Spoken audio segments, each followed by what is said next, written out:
எப்படி நம்ம ஆண்டவரை நிராகரித்து வாழுகிறோம்? யாரெல்லாம் தங்களுடைய வாழ்க்கையிலே ஆண்டவருக்கு முதலிடம் கொடுக்காமல் இருக்கிறோமோ அவர்களுடைய வாழ்க்கையில ஆண்டவரை நிராகரிக்கிறார்கள் என்று அர்த்தம். எல்லாவற்றிலும் ஆண்டவருக்கு நம்ம முதலிடம் கொடுத்திருக்கிறோமா?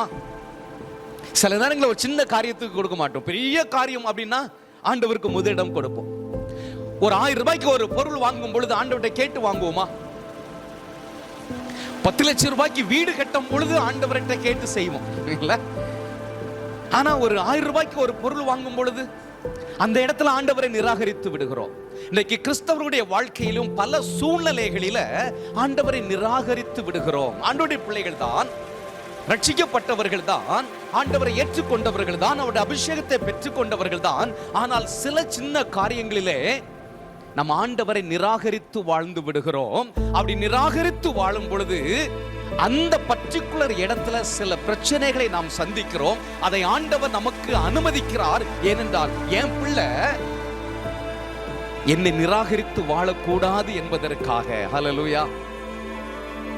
அவரை நேசிக்கிறவர்களுக்கு சில நேரங்களில் சில சிக்ஷைகளை ஆண்டவர் அனுமதிப்பதனுடைய நோக்கமே என் பிள்ளைகளை எப்பொழுதும் என்னை நிராகரித்து வாழ்ந்து விடக்கூடாது, எனக்கு முதலிடம் கொடுக்க வேண்டும். இஸ்ரவேல் ஜனங்கள்ட்ட ஆண்டவர் மீண்டும் மீண்டும் சொன்ன ஒரு காரியம் என்னன்னா, எனக்கு முதல் இடம் கொடுங்கள், ஃபர்ஸ்ட் பிரையாரிட்டி கொடுங்க,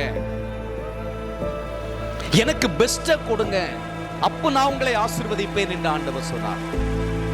அது ராஜாவா இருந்தாலும் சரி, தீர்க்கதரிசியாக இருந்தாலும் சரி, நியாயாதிபதிகளாக இருந்தாலும் சரி, ஏன் இஸ்ரவேலிலே சாதாரணமான மனிதர்களாக இருந்தாலும் சரி, யாரெல்லாம் ஆண்டவருக்கு முதலிடம் கொடுத்தார்களோ அவர்கள் எல்லாம் ஆண்டவர் மேன்மைப்படுத்தி இருக்கிறார்.